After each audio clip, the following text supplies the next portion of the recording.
Oh ya, waalaikumsalam.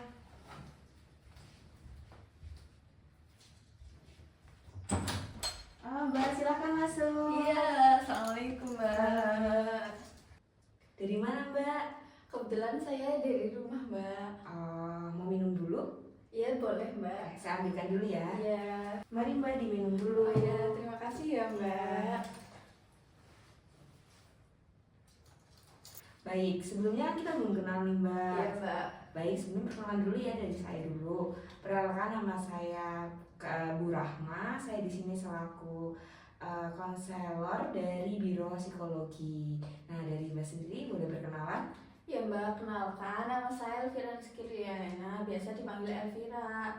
Saya pekerja kantoran di kantor pajak. Kemudian saya rumahnya, alamatnya di Kemayoran. Salam kenal ya Mbak. Oke, salam kenal Mbak Elvira ya. Nah, tadi dari sini kan dari rumah, naik apa kalau boleh tahu? Saya biasa naik Gojek Mbak, jadi kesini naik Gojek Mbak. Emang udah sering naik Gojek ya tiap hari? Iya, kalau ke kantor saya naik Gojek, tapi kadang-kadang misal cuacanya lagi nggak menentu, buruk, kayak hujan gitu ya, saya naik busway sih Mbak. Oh, berarti emang setiap harinya naik Gojek ya? Iya Mbak, kebetulan iya saya setiap harinya naik Gojek. Kenapa nggak naik MRT kalau boleh tahu? Sebenarnya emang deket ya Mbak, baik juga naik MRT cepat, tapi rumah saya ke stasiun itu cukup jauh jangkauannya. Terus kalau naik busway kayak lebih untuk ini aja sih, lebih hemat aja sih Mbak. Di rumah sendiri Mbak Elvira tinggal sama siapa aja? Saya di rumah tinggalnya sama ibu saya sama adik saya. Oh, Kemayoran. Kebetulan nih di Kemayoran sendiri juga saya punya teman nih ngekos di sana, di deket gang. Kalau nggak salah di gang di situ tuh ada ayam bakar enak ya Mbak? Iya, ada di Kemayoran. Saya kan di Kemayoran daerah Sunter ya Mbak. Ada tuh ayam bakar yang terkenal. Oh iya, berarti kapan-kapan kita bisa nih main ke situ bareng. Oh iya, bisa Mbak, bisa lah Mbak. Oke, kalau boleh tahu kesibukannya setiap harinya Mbak Elvira ngapain ya? Untuk kesibukan saya sendiri, saya kan bekerja ya Mbak. Jadi kesibukan saya ya saya isi buat bekerja. Di hari Senin sampai Jumat itu saya kerja dari jam 8 sampai jam 4 sore kebetulan. Terus untuk di hari Sabtunya sendiri saya sering rapat internal, buat meeting internal gitu. Terus untuk di hari Minggunya ya buat istirahat. Jadi saya cuma bisa istirahat cuma di hari Minggu. Selainnya saya kerja terus sambil merawat ibu saya yang sedang sakit sih Mbak. Wah, padat banget ya jadwalnya. Iya, lumayan Mbak. Kalau ibunya sakit tadi ya? Iya betul Mbak. Berarti setiap harinya itu Mbak Elvira menjaga dulu atau gimana? Kan Mbak Elvira tadi padat banget nih. Maksudnya bisa jaga ibu itu siapa? Waktu awal di diagnosis sakit stroke itu ya masih saya sih Mbak, sama adik saya gantian gitu. Tapi kesini-sini kan udah agak membaik, jadi yang merawat bisa ditinggal sendiri gitu. Kadang juga ya saya walaupun penghasilannya cukup, tapi saya juga nyari ini sih Mbak, kayak pembantu buat ngurusin ibu saya. Iya. Wah, yang penting harus berusaha dulu ya Mbak dan bertahan. Iya betul. Ya mau gimana ya Mbak, mau sekarang nyari kerja itu susah, jadi harus bertahan, baik mentalnya di kerjaannya, ya, pokoknya harus berusaha nyari uang lah Mbak sebisa mungkin. Di pekerjaan Mbak kayak merasa berat gitu atau tidak ya? Nah itu Mbak yang jadi persoalan saya. Jadi lingkungan kerja saya sekarang lagi lumayan toksik gitu loh Mbak. Karena saya kan udah bekerja di tempat pajak ini udah hampir 4 tahun. Di 3 tahun kemarin saya cukup nyaman, cukup senang dengan karyawan-karyawan yang lain, dengan atasan saya. Saya merasa nyaman dan menurut saya juga lingkungannya baik-baik saja gitu. Tapi belakangan ini, 1 tahun ini lumayan toksik lingkungannya karena yaitu Mbak ada pergantian manajer baru. Iya, saya paham sekali dengan perasaan Mbak Elvira. Memang zaman sekarang itu untuk lingkungan yang toksik itu sudah menjadi budaya. Nah, dan di dalam dunia kerja pasti kan harus ada salah satu atau dua yang harus bisa diandalkan. Apalagi tadi ya atasannya memang yang kurang nyaman dan toksik itu.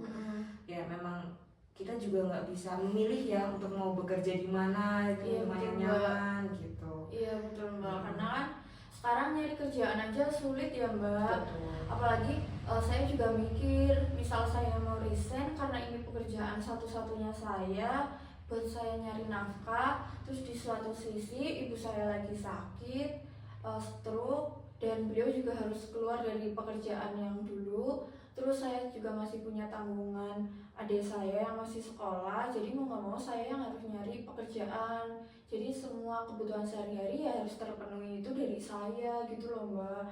Jadi ya kalau misal saya resign karena toxic lingkungannya, saya juga mikir-mikir lagi dan saya juga bingung sih mbak, begitu. Paham sekali dengan perasaan Mbak Elvira. Kita juga tidak bisa mengandalkan dari perilaku orang lain saja. Kita harus Mbak. mengandalkan dari diri sendiri. Betul mbak, ya gimana ya mbak, udah saya jadi tulang punggung keluarga, lingkungan saya yang dulunya tuh awalnya tuh nggak toksik, tapi kan karena sekarang pergantian manajer jadi berubah lah ya mbak, jadi agak toksik gitu. Jadi semua menurut saya peraturannya itu kayak berubah gitu loh mbak, 100% dari awalnya. Contohnya ya mbak, dulu saya nggak mengerjakan pekerjaan ini, tapi tiba-tiba saya disuruh mengerjakan ini, jadi beban pekerjaannya itu bertambah, tapi gajinya itu nggak bertambah gitu loh mbak, dan itu cukup membuat saya stres. Saya sempat merasa cemas, pola tidur saya juga terganggu, kadang saya juga takut buat bekerja, dan ternyata yang merasakan stres kerja ini bukan cuma saya sendiri, tapi teman-teman saya juga merasakan apa yang saya rasakan, karena perubahan yang kita alami karena manajer baru ini ya 100% itu berubah, seperti itu sih mbak. Jadi semua total itu berubah. Iya mbak, lumayan lah mbak. Ya itu sempat ganggu pola tidur saya juga yang tadinya bisa istirahat jadi nggak bisa istirahat. Maksudnya cuma bisa istirahatnya kan di hari Minggu, mungkin ya saya bisa mimpi-mimpi ya mbak di malam harinya setelah bekerja saya istirahat. Sekarang jadi sering lembur seperti itu mbak, walaupun ya digaji lemburannya, tapi berbeda di 3 tahun yang kemarin gitu loh mbak, lemburannya masih lebih sering di tahun-tahun setelah pergantian manajer ini gitu mbak. Baik, saya paham. Oh gitu, jadi ya. Oh, berarti Mbak Elvira di sini berpikir bahwa manajer itu memanfaatkan Mbak Elvira. Ya, di pikiran saya sih seperti itu ya mbak. Beliau itu kayak memanfaatkan karyawan-karyawan. Contohnya, kalau ini selama saya bekerja itu saya tidak pernah didengarkan keluh kesahnya. Saya tuh udah sempat mau mencoba untuk mengungkapkan kayak keluh kesahan saya karena beban kerja yang bertambah ini, tapi beliau kayak acuh tak acuh gitu loh mbak, kayak nggak mau mendengarkan. Terus juga saya tuh pernah nih mbak, di depan karyawan, di depan teman-teman, beliau tuh menjelek-jelekan saya, menegur saya. Kan seharusnya atasan itu menegur ya nanti ya di belakang gitu mbak, baiknya ya. Tapi itu enggak loh mbak, dia tuh menegur di hadapan karyawan-karyawan yang lain, dan hal itu membuat saya takut, terus cemas, terus kehilangan minat sama semangat saya dalam bekerja.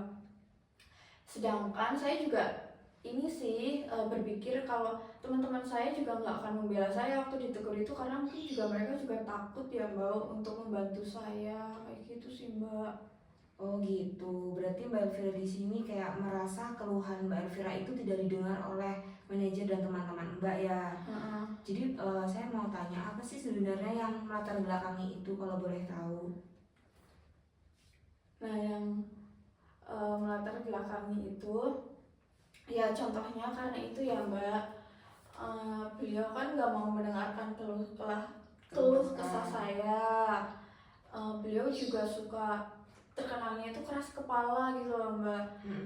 Terus juga beliau ini nggak mau, kayak malah nggak mau untuk menunggu, maksudnya kayak cepet-cepetin suruh kerja gitu loh mbak. Contohnya ya mbak, waktu itu saya mau minta tanda tangan aja, beliau mintanya tuh suruh cepet-cepet tanda tangan, karena beliau, ya saya paham mungkin beliau ada pekerjaan ya mbak, tapi kan maksudnya nggak usah diburu-buru gitu. Terus saya pernah tuh mbak, saya mau konsul terkait proposal saya, karena proposal itu emang harus dikonsulkan ke manajer saya gitu loh mbak. Tapi katanya beliau tuh ada meeting tiba-tiba lah, padahal saya sebelum melakukan konsul itu saya udah janjian katanya bisa, tapi ternyata tiba-tiba ada meeting.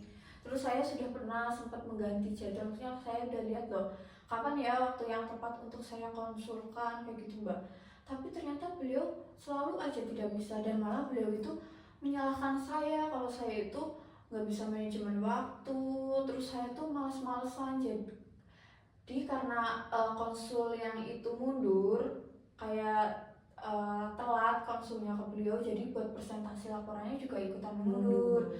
Nah saya yang disalahkan, katanya saya males-malesan, saya nggak bisa manajemen waktu lah kayak gitu mbak. Padahal saya sudah berusaha untuk kayak ngatur jadwal biar bisa ketemu sama manajer saya. Jadi saya berpikir kalau dia itu manipulatif gitulah mbak terhadap karyawan-karyawan, baik ke saya juga ke karyawan-karyawan yang lain, seperti itu mbak.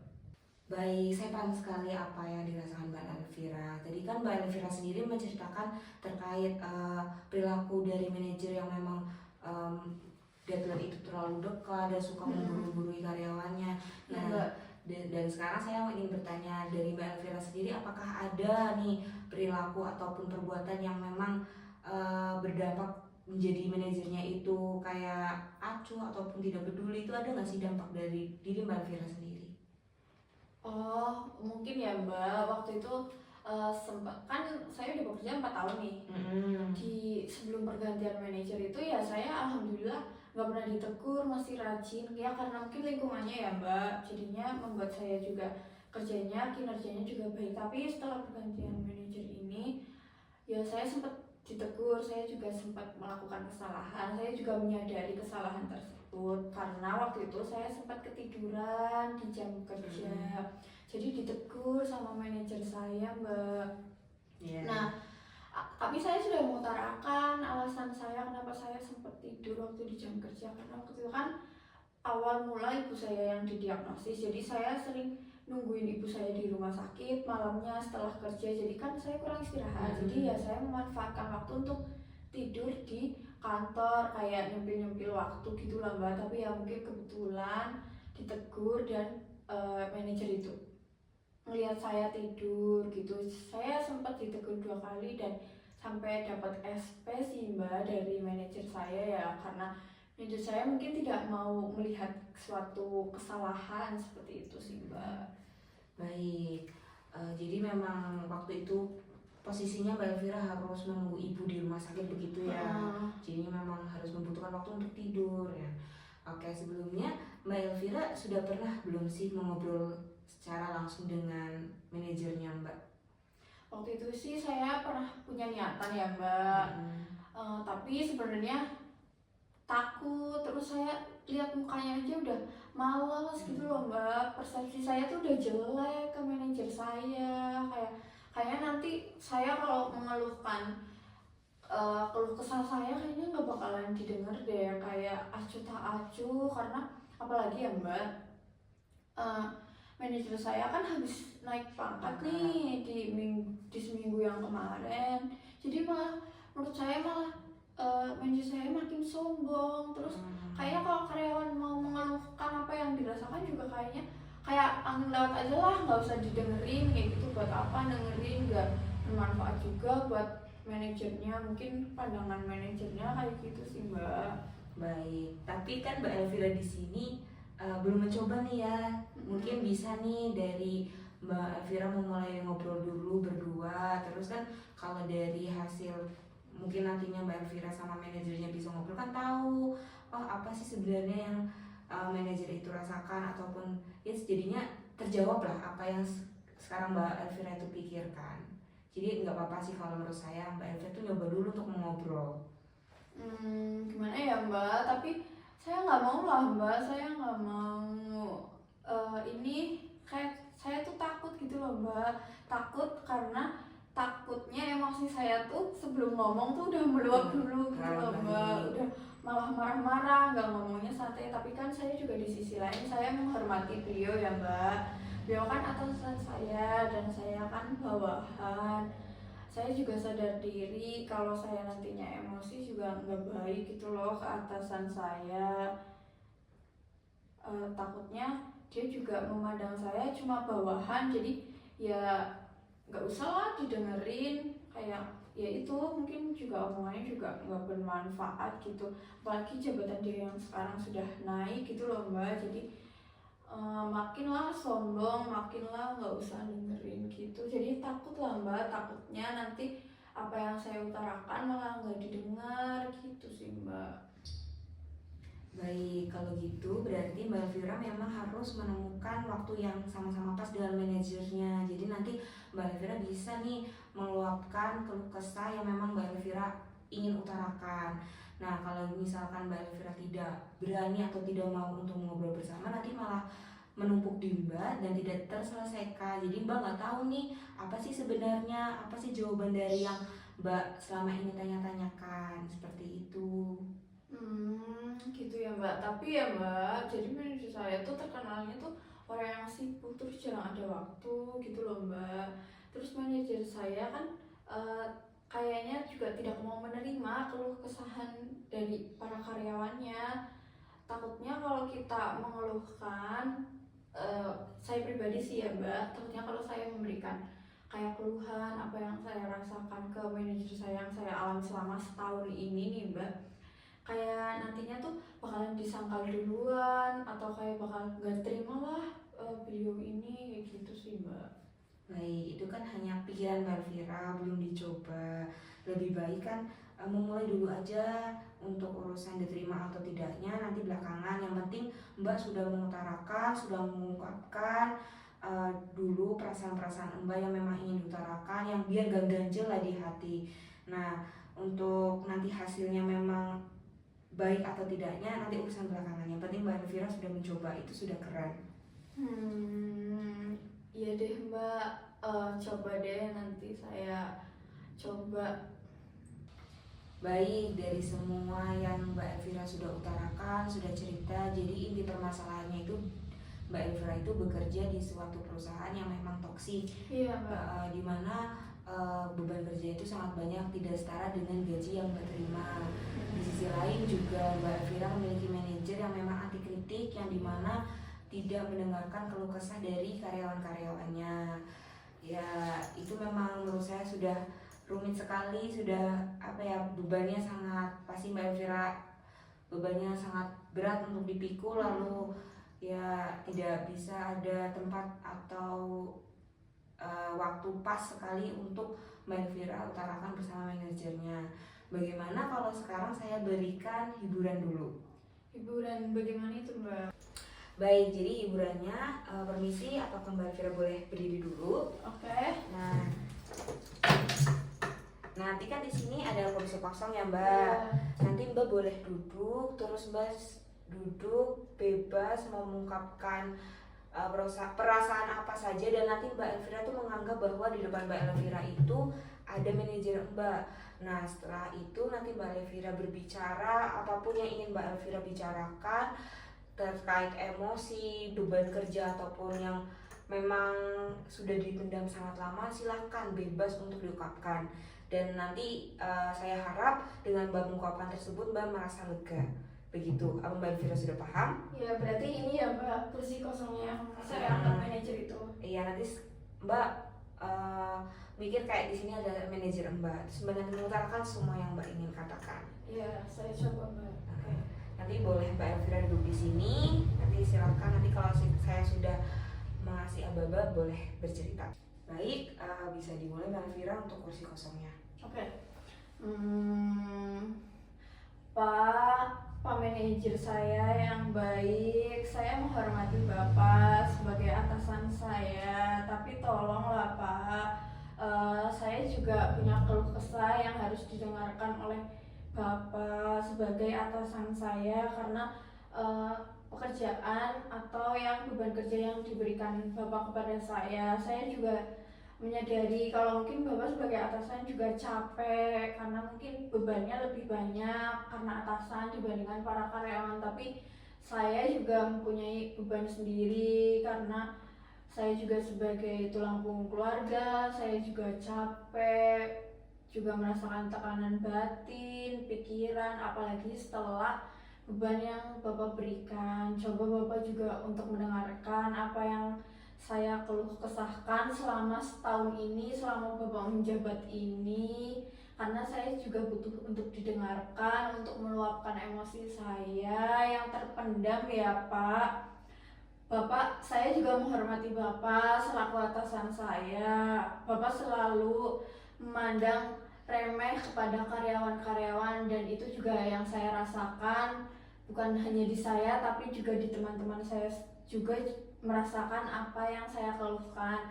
Bapak mohon untuk mendengarkan kritik serta saran yang saya rasakan, karena saya juga capek Pak, saya juga butuh untuk didengarkan agar saya nantinya bisa kerja dengan nyaman, saya bisa tidak merasakan stres selama bekerja, saya bisa merasakan kenyamanan yang saya rasakan di 3 tahun sebelum Bapak menjabat. Saya juga membantu Bapak, saya juga sebagai karyawan juga membantu perusahaan, membantu Bapak dalam pekerjaan ini. Tolong dengarkan saya Bapak, saya mohon sangat untuk bisa mungkin bisa memeluangkan waktu untuk mendengarkan keluh kesah saya Bapak. Oke, cukup Mbak Elvira. Ya Mbak. Bagaimana perasaannya nih setelah sudah berani mengungkapkan itu? Rasanya gimana? Ya lumayan Mbak, semoga kalau saya sudah mengungkapkan emosi saya, mungkin yang kemarin unek-unek saya ya Mbak, yang terpendam itu udah mulailah ya sedikit-sedikit agak terkeluarkan. Saya juga sudah membayangkan ada Bapak gitu, Bapak manajer saya. Oke, berarti dari tadi Mbak sudah berbicara ya sama manajernya, sudah ada hal yang lebih baik lah ya perasaannya atau gimana? Ya lumayan ya Mbak, tadi setelah Mbak berikan relaksasi itu ada perubahan. Mungkin yang tadi yang awal saya agak unek-uneknya tuh agak banyak gitu Mbak, karena ketambahan dari beban saya sebagai rumah tangga, maksudnya yang nganuin rumah tangga, sebagai kepala rumah tangga, mencari nafkah. Terus juga beban saya untuk manajer saya ya udah agak ada perubahan lah Mbak setelah ada relaksasi, kayak agak berkurang sedikit lah. Mungkin emang ini yang saya butuhkan ya Mbak untuk meluapkan kayak gitu. Baguslah kalau begitu Mbak. Berarti Mbak Elvira di sini sudah paham apa sih langkah yang harus dilakukan selanjutnya ya? Iya Mbak, karena setelah relaksasi ini saya seketika rencananya perasaannya agak lega. Terus ya saya ada rencana mungkin untuk mengungkapkan ya Mbak dengan manajer saya. Tapi kayaknya mungkin nanti akan saya kayak apa ya, cari waktu yang tepat, mungkin di saat sama-sama hubungan saya dengan manajer saya agak membaik gitu ya Mbak. Mungkin saya akan mengungkapkan, jadi mungkin sama-sama nanti di kepala dingin, saya juga tidak emosi karena udah relaksasi juga. Perasaan saya mungkin akan lebih berkurang untuk emosinya ke Pak manajer saya, jadi nanti saya mengungkapkannya akan lebih baik lagi, seperti itu ya Mbak. Bagus Mbak Elvira, sudah ada perubahan baik dan sudah ada pikiran untuk berani mengutarakan apa yang ingin diutarakan. Terkadang memang situasi kerja yang sulit tidak akan selalu mudah, tapi percaya ini dan Mbak Elvira niat untuk belajar, untuk mencari rezeki, dan saya harap Mbak Elvira di sini tetap menjaga kesehatan mental dan fisik Mbak Elvira tetap sehat ya. Iya Mbak, saya rasa mungkin nanti dengan cara saya mengungkapkan semua perasaan saya ke manajer saya, secara langsung saya akan menemukan jawaban apa sih yang sebenarnya menjadi keluh kesah saya selama ini. Jadi mungkin waktu itu manajer saya lagi sedang tidak mau diganggu ya Mbak, jadi nanti kalau saya memberikan kesan dan keluh kesah saya di waktu yang tepat, mungkin manajer saya akan memberikan jawaban atas lebih baik saya seperti apa, dan lebih baik juga dari manajer saya tuh harusnya seperti apa gitu sih Mbak. Saya mulai merasakan nyaman kembali nantinya setelah saya mengungkapkan perasaan ini ke manajer saya buat bekerja merasa nyaman lagi, dan saya juga tidak merasakan stres dalam bekerja. Mungkin seperti itu ya Mbak. Baik Mbak Elvira, saya rasa Mbak Elvira sudah paham terkait permasalahan dan situasi yang Mbak Elvira rasakan, dan Mbak Elvira sudah tahu bagaimana cara menyelesaikan permasalahan tersebut. Nah, saya rasa untuk konseling hari ini sudah cukup, tetapi untuk sesi konseling selanjutnya saya harap Mbak Elvira ada progres nih terkait sudah ada ngobrolan dengan manajernya. Nanti saya tunggu untuk konseling berikutnya. Ya baik Mbak. Apakah saya boleh minta nomor WhatsApp Mbak? Boleh, barangkali nanti Mbak Elvira administrasi saya kasihkan nomor kartu identitas saya. Itu ada dari Biro Psikologi. Berarti ini udah langsung berhubungan sama Mbak ya Mbak? Iya. Kemarin kan saya hubungannya janjiannya ke kantor ini loh Mbak. Nanti langsung saja WhatsApp ke nomor pribadi saya. Baik Mbak, terima kasih. Karena waktunya juga udah selesai, saya izin pamit dulu ya Mbak, karena setelah ini saya ada janjian sama teman saya. Boleh, hati-hati di jalan Iya Mbak. Mbak, terima kasih Mbak. Iya. Saya pamit dulu. Iya.